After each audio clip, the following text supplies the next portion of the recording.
The Boston Red Sox are seemingly making a big push to sign Alex Bregman after they recently missed out on star free agent Juan Soto. More on today's Locked on Red Sox.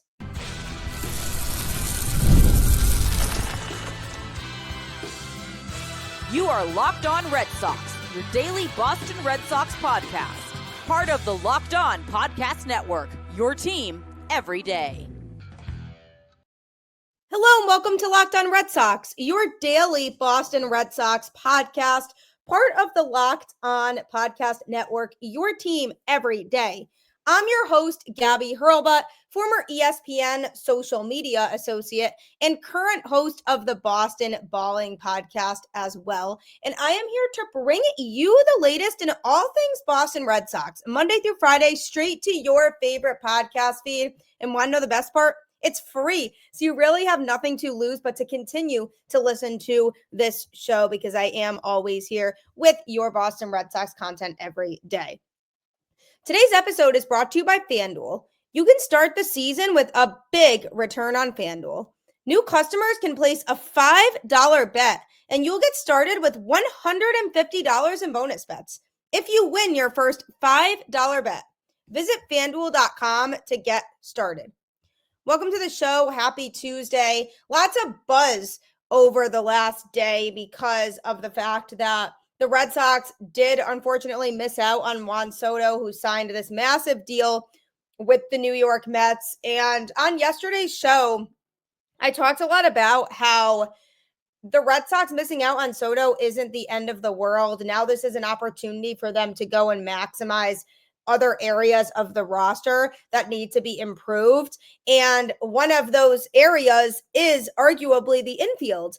And the Red Sox are linked to a big free agent who could be part of their infield equation next year. So I'm going to be talking all about that on today's show, as well as talking about a couple big takeaways from Craig Breslow's media availability as he spoke on Monday for the first time since Juan Soto signed with the Mets. And the Red Sox have also officially announced their Fan Fest, which is essentially a replacement for winter weekend. So I'm going to be breaking down a little bit later what that is going to be and what it entails. But Alex Bregman, a name who is a free agent. And when you hear that name, you just associate with the Astros because, I mean, it is what it is. He went through that scandalous 2017 season and World Series championship with them. And ever since then, the Astros have just continued to dominate the American League. They were always in the ALCS every year up until this past season when they got upset by the Tigers early on in the playoffs. And nobody was expecting that, especially myself, because with all the experience they had, I just thought it was going to be the same old thing that we've always seen, that they were going to figure it out when it mattered and go to the ALCS again. But they didn't. And now the Astros are in a place where they are open to trading some of their players and kind of feeling out what direction their organization is going to take. Are they out of that window of winning championships at this point? But one thing they have made clear is that they want to retain Alex Bregman, and they as an organization are feeling good about him coming back. Astros GM Dana Brown told reporters that he was feeling optimistic about it because he feels as though Bregman likes playing in Houston. So he thinks at the end of the day, his preference will be to stay. And if they had it their way, they would make sure that he's in an Astros jersey for the rest of his career. But there's no guarantees in this league. I'm sure a lot of Yankees fans thought Juan Soto was going to stay there, but he went across town to Queens instead to play for the Mets. But with the Alex Bregman situation, he has done a lot for the Astros organization to the point where he's going to have a big asking price, especially because Willy Adames signed a big deal recently. So I expect that his price is only going to go up because he's going to want to get paid like the top infielder in Major League Baseball this winter. So Houston had already made Alex Bregman an offer in hopes that he would take it and not spend a lot of time exploring free agency, but he is open to other options besides staying in Houston. And one of those options is the Boston Red Sox, a team that hasn't had a solidified second baseman in a while. And the plan, if they were to acquire Bregman, I don't believe would be for him to play third base, and they would have him play in the middle infield, because Alex Cora actually endorsed Bregman in a press conference on Monday. And he said nothing but great things about Bregman. When he was asked about where he would play if he came to Boston, Cora, without going into a lot of specific details, suggested hypothetically moving him to second base, because he said he had that conversation in 2017 with Bregman when he was the bench coach with the Astros. And then he went on to say that he's a Gold Glove defender at third, but I always envisioned him playing in the middle of the diamond. And those were conversations in 17. He can adjust, and he has a baseball IQ to do that. People might think the double play might be an issue. I don't believe so, but I think he can do whatever. Alex is a good player, man. He's a complete player. He's a player that he's been on winning teams his whole career. Good defender offensively. He's really good. He's a guy that a lot of people are talking about, right? And I do believe he can impact a big league team, a championship caliber team. He's that type of player. Bregman is expected to make a decision in the next couple of days during the winter meetings, but the Astros still seem pretty set on him returning. So what does this mean for the Red Sox? Alex Cora endorsing Alex Bregman shows that he really wants him to play in Boston, and Bregman has a good relationship with Cora to the point where it might give the Red Sox a little bit of an advantage in free agency, because they've built that rapport with each other, and his numbers at Fenway have always been solid. He's always hit well there, and his bat would slot right in, and he would certainly help make the Red Sox offense as a whole better in 2025 if he were to come to Boston. What this means for the field, Alex Cora also confirmed that there has been no conversation about moving Devers off of third base.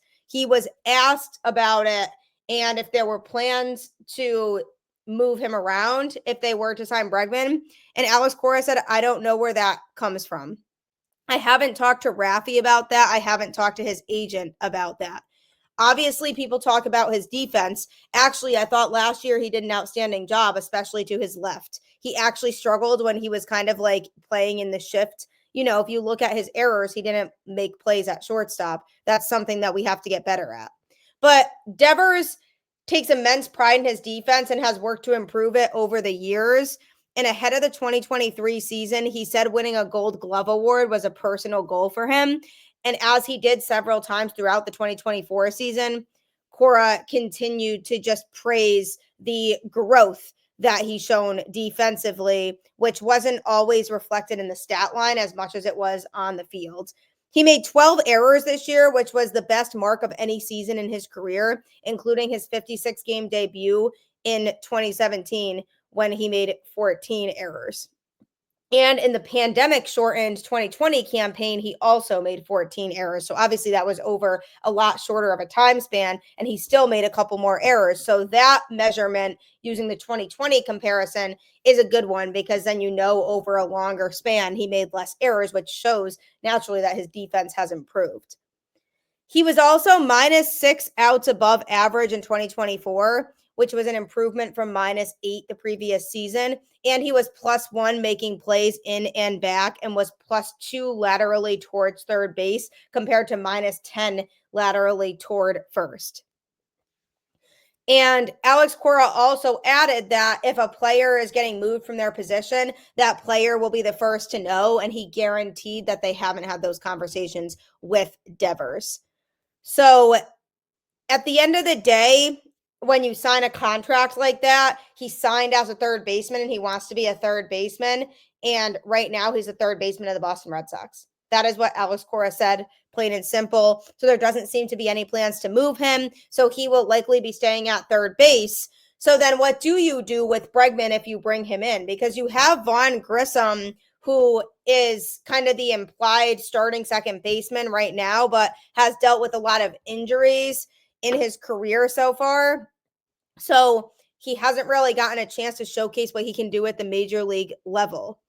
He's going to get a fresh start in 2025, which is something Alex Cora indicated. He said, this is something that I'm looking forward to. Vaughn is having an excellent offseason. He's gained some weight. He's put in work trying to be more explosive. It'll be interesting. His 2023 to 24 offseason wasn't great. He went to Puerto Rico for winter ball and he got hurt. He got hurt again in spring training. Then he got sick. So just give him a mulligan, right? And give him an opportunity to go to spring training and battle for a job and see what happens. So he seems pretty adamant on people not writing off Vaughn Grissom just yet. But the question becomes, if they do sign Bregman, would he play second base? Because obviously Trevor Story is going to play shortstop. I don't think that's really a question. And then you have Devers at third base. And then depending on what happens here with Tristan Casas, and if they keep him around or if they move him, then he'll be the first baseman. So do they decide to try to package Vaughn Grissom into a trade and have Alex Bregman be the everyday second baseman, a guy who is a veteran and is used to winning? So him being mixed in with a lot of young guys on this roster could be really beneficial from the standpoint of helping with the pressure that's on them when it comes to bigger contests and entering the postseason. So from that standpoint too, in the clubhouse, Bregman could be that veteran leadership presence that the Red Sox need. So if they do bring him in, he decides, okay, I'm going to go to Boston, and they're really serious about signing him, then I see them sending Grissom back down to AAA, and I don't think they would have trouble doing that because, not that it's his fault, because of all the injuries and everything, he hasn't been able to show that he for sure can be a star second baseman in the league. So how are the Red Sox supposed to know whether he can be or not? So I don't think they'd really hesitate to send him back down to AAA. But if anything, they might want to try to move him. And I think they would sell it on the fact that he is such a highly regarded prospect in the league, and he put up some really competitive numbers in the minors before he got hurt to try to get a team to acquire him. But then you have Christian Campbell in the system, who is excelling in every facet of the game, who's hanging in the rafters waiting to get his call up to the majors, who's also a second baseman. So will the Red Sox be hesitant to sign Alex Bregman because he'll be demanding likely 7 or 8 years, and the Red Sox don't want to commit to that long of a contract with him with the amount of talent they have in their minor league system from an infield standpoint right now? So there's lots to think about when it comes to this, but it's very clear that if you think about the right now, Alex Bregman would be very beneficial for the Red Sox, and Alex Cora has stated how Bregman's a great player and how he would benefit the team in so many ways. So we'll have to see how that all plays out over the rest of this free agency, but there's definitely lots to think about. And obviously the Astros are pushing hard to keep him.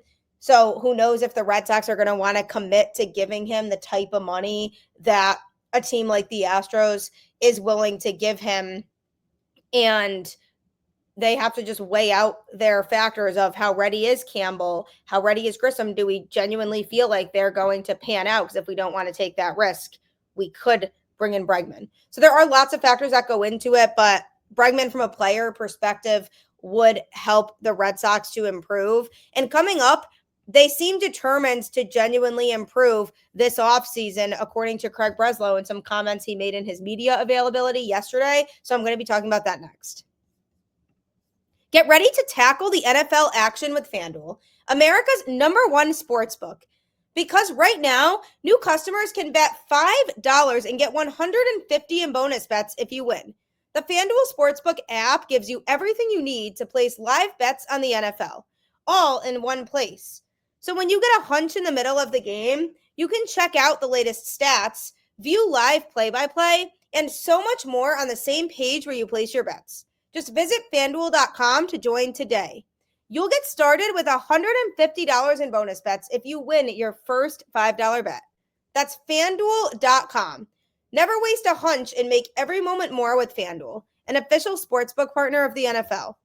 FanDuel is a great way to make lots of money fast, especially if you are into both sports and betting. So I highly recommend you downloading the app if you want to start taking advantage of all these great deals and opportunities to win. The Boston Red Sox, speaking of winning, want to win in 2025. The front office has made it clear that they anticipate this season being different from what things have been in the last few years. And any Red Sox fan would be really happy to hear that, because the last few years have obviously been a lot of frustration from a fan perspective, and people are getting impatient and just want to see the Red Sox be a team that has the chance to go all the way.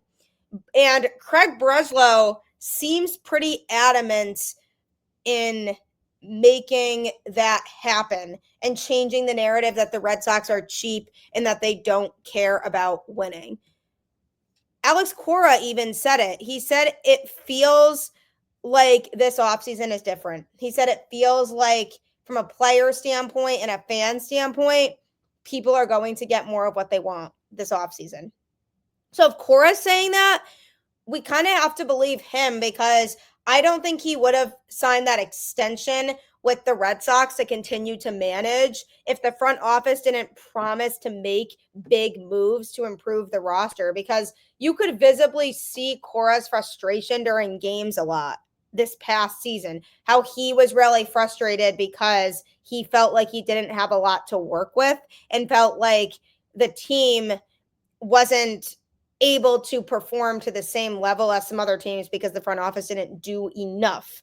And that can get really frustrating for a manager, but he was all smiles during his press conference yesterday at the winter meetings. And that's a really good sign, because yes, despite the fact that they missed out on Soto and it's disappointing, he feels confident in the offseason that they are going to have. And Craig Breslow said something similar in his media availability, his first time speaking to the media since they missed out on Soto.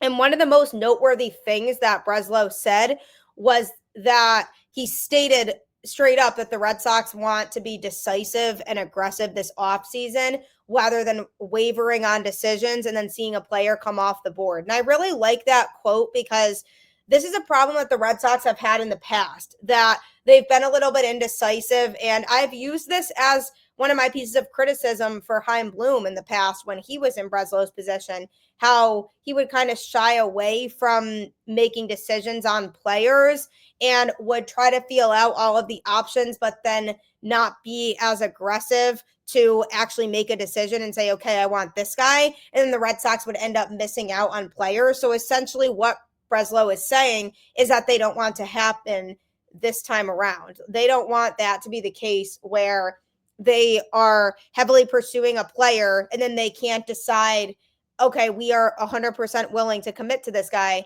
And then they end up going somewhere else. And then the Red Sox again start to run out of options. So Breslow said he's trying to get ahead of it this offseason and do a lot of the negotiating conversations early so that they have more time to make decisions on guys and it doesn't leave for this awkward indecisiveness and people being like, what are the Red Sox doing? But he also did talk about the process with bidding for Juan Soto and saying that's where the Red Sox should be. I mean, he ended up signing that 15-year, $765 million deal with the Mets, and the Red Sox were left disappointed, yet hopeful that what they've dubbed their offseason plan 1A will still lead to a much better team in 2025, because obviously plan A was Juan Soto, but they missed out on him, so they feel like there's a little slightly less of a plan that they're going with now, but they feel like it can still lead to a really competitive 2025 squad.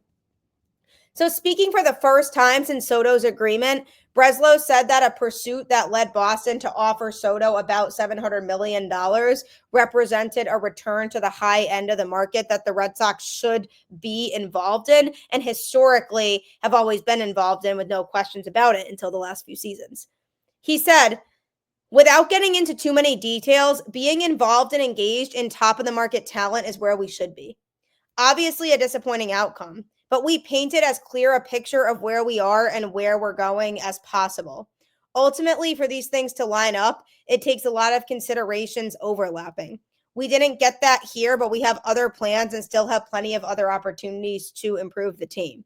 So it sounds like they genuinely did make as much of a push as they could, which is what I had said on the show last week. I said the Red Sox really want Soto, and they are trying to put all of their cards to get this guy. But Steve Cohen just continues to up his offer. So it's going to be really difficult for the Red Sox to compete with that if Soto just wants to get paid.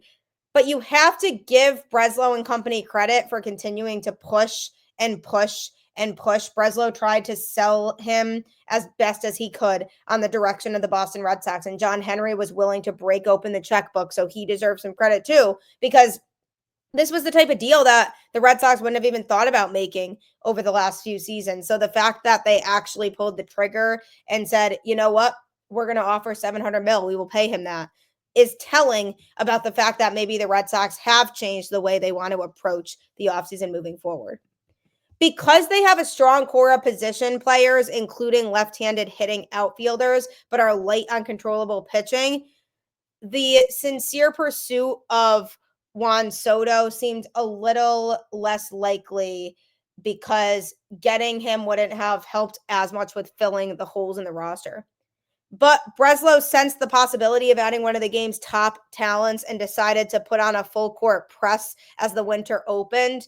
And he explained that effort on Monday, citing the importance of contingency plans for this exact reason. He said, conceptually, as you think about how we'd improve the team, you realize we have a really strong core of position players. If there are upgrades to be made on the position player side, it's going to take a unique talent to do that because we need to make sure what we're bringing in is better than our internal options. In this case, it was relevant and it was the case. We're talking about a generational talent. But we needed to make sure that the success of our offseason didn't hinge on one decision. We put our best foot forward. It didn't work out. We'll recalibrate and move forward. So basically what he was saying was he knows that they have other holes in the roster that they still need to fix. And if they were to bring in Juan Soto, he doesn't just come and fix all of those problems, but they know he's a generational talent to the point where if you have the opportunity to get Juan Soto, you do everything you possibly can to get him. So he was saying they did that. They put their best effort forward. He chose elsewhere, and it is what it is, and they move on. But the good news to him is that they can now focus on really filling the other holes in their roster. The Red Sox can still have the offseason that a lot of people expected for them before the Soto race just occupied all the headlines for weeks. Starting pitching remains the top need, Breslow actually said, and he also said that he plans to add further bullpen additions even after the signings of Aroldis Chapman and Justin Wilson, which is good that he's open to still shaping out the bullpen with another player or two. Boston still does need to balance out its lineup with some right-handed pop and improve against lefties, especially with Tyler O'Neill signing with Baltimore. And the Red Sox are also in need of a backup catcher and could look at ways to creatively improve infield defense. So I've talked about all of this on the show and how these are the biggest needs of the Red Sox right now. And there are top free agents still like Max Fried, Corbin Burns that they could pursue, Jack Flaherty, Teoscar Hernandez, as well as trade candidates like Garrett Crochet and Nolan Arenado. All of those scenarios are still in play and the possibilities are endless. So even with Soto headed to Queens, the Red Sox are still talking a big game about what to expect during this time. Breslow said, we have plan A, plan A1, A2, A3, A4. There's a lot of ways to accomplish what we set to do. We've been talking about winning the division and making it to the playoffs. There's different avenues, different ways. They're going to attack them, and hopefully we can execute. So it sounds like the Red Sox have a blueprint for success and where they want to go in 2025. And they do know that not everything is going to work out. They might not have the perfect scenario because some players might choose to go elsewhere, with Juan Soto being exhibit A, but the front office has fully examined a lot of different options and have said that they are aware that they need to go out and be aggressive with the rest of this offseason, and they can still make the most of what they have readily available for them. So when it comes to Breslow and the Red Sox front office, do we trust him? I really do feel like we should, because this is the first time in a long time that Breslow / the Red Sox front office has been really direct in their approach. Over the last few seasons, there's been a lot of them kind of going around questions and not really giving specific answers. But now they're giving specific answers like, yes, we're committed, and yes, we're going to try to make this team a contender for 2025. So I do trust Breslow. I feel like he's going to do what needs to be done to put the Red Sox back into the conversation of being a serious contending team. So we'll have to see how that goes. It seems like Cora and Breslow are on the same page with that, and hopefully ownership is too. And coming up, because they might all be on the same page now, they have announced a date for Fan Fest, which is essentially replacing Winter Weekend. So I'm going to be telling you a little bit about all of that next.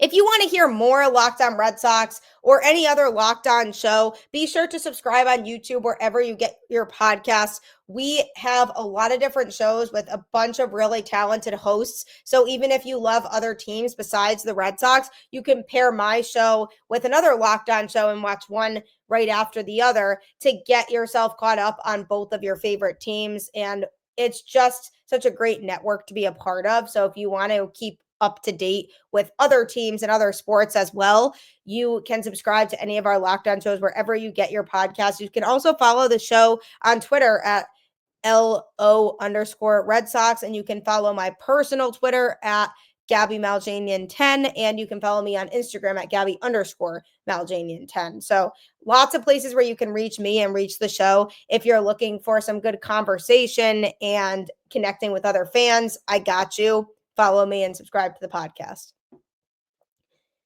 While the Boston Red Sox look to make hopefully some big moves to improve their roster for 2025, they have also announced a date for what will be called Fenway Fest. Now, the Red Sox used to have Winter Weekend, and it was in Springfield at MGM. And they would basically do a 2-day thing where the Friday would be a town hall event where the Red Sox front office would come onto a stage and speak to people, and there would be an opportunity to ask questions. And you would usually have representation from guys like Sam Kennedy, John Henry, Craig Breslow, or Chaim Bloom, whoever was in that role at the time, Alex Cora, and people would kind of get to ask questions. So they've eliminated that event altogether. And it would always be a Friday and Saturday thing. So now they don't have the Friday night at all because they are not doing that town hall event. They are no longer having the Friday night portion, and it is just a Saturday 1-day event called Fenway Fest. And it's at a different location. It's at Fenway Park as opposed to as MGM Springfield. And it's on January 11th at the ballpark. The event will feature a sneak peek at the upcoming Netflix docuseries about the 2024 Red Sox, featuring a conversation with special guest / series director Greg Whiteley. So that'll actually be really interesting to hear about what went into making that documentary about this past year's Red Sox team. So during the day-long event on January 11th at Fenway Park and the MGM Music Hall at Fenway, which is the first offseason fan event at Fenway Park since 2017. And it will feature Craig Whiteley, the award-winning director of the docuseries. He'll give attendees a sneak peek at the much-anticipated series and behind-the-scenes stories alongside players to provide perspective on the creation of the series and the season that it portrays. In addition to the sneak peek, Fenway Fest will also provide fans with their first opportunity to meet members of the 2025 team, coaching staff, and Red Sox alumni through photo and autograph sessions. So that's something that they've always had, where you sign up for the autograph sessions and you go in and they have members of the coaching staff and players there. So they didn't get rid of that. That's similar to what it's always been. The event will include panels with players and coaches and self-guided tours of iconic ballpark locations, including the home and visitors clubhouses, batting cages, and inside of the left field wall. Family activities such as face painting, a caricaturist, interactive games, and entertainment from Big League Brian will be available, as well as historic exhibits featuring Hall of Fame memorabilia and displays showcasing moments from Red Sox history. Fans can also enjoy live broadcasts from NESN and WEEI at Fenway Fest with opportunities to engage with the network's programming and hosts. Concessions will be available from Aramark. Tickets for Fenway Fest are $85 for adults and $35 for children 14 and under and are available now at redsox.com/FenwayFest. Season ticket holder pricing is $75 for adults and $35 for children, with children under 2 admitted free. Each ticket includes a voucher for a 2025 Red Sox home game in April or May, and MasterCard is the preferred payment of the Boston Red Sox. They will be posting updates on participants and activities over time at redsox.com/FenwayFest. So it is coming up fast, and it's a lot of fun because it's a cool event for people to be able to interact with the team they love. And I think what will make this particularly cool is that with it being at the ballpark, you'll be able to get that tour and see some of the ins and outs of Fenway, which you didn't have the luxury of doing in past years when it was at MGM. So I'm really looking forward to being able to go to Fenway for it and just do a lot of different things and meet some players and coaches. So I encourage you to go too, especially if the Red Sox make a couple more fun moves before them, so we can ask the coaching staff about season expectations. So I highly encourage you to attend. I know I'll be in attendance, and it should be a good time. January 11th, not that far away. It'll go by really fast. So hope you're prepared for that. And I do appreciate you tuning in to Locked On Red Sox, making this your first listen today. You can next listen to Locked On MLB with host Paul Sullivan, aka Sully, who will keep you up to date on all things going on across the league. So if you want to hear about other MLB teams and what's going on with them, I highly encourage you to check out his show on YouTube or wherever you get your podcasts. As I always say, keep the faith, go Red Sox, and I will catch you on the flip side.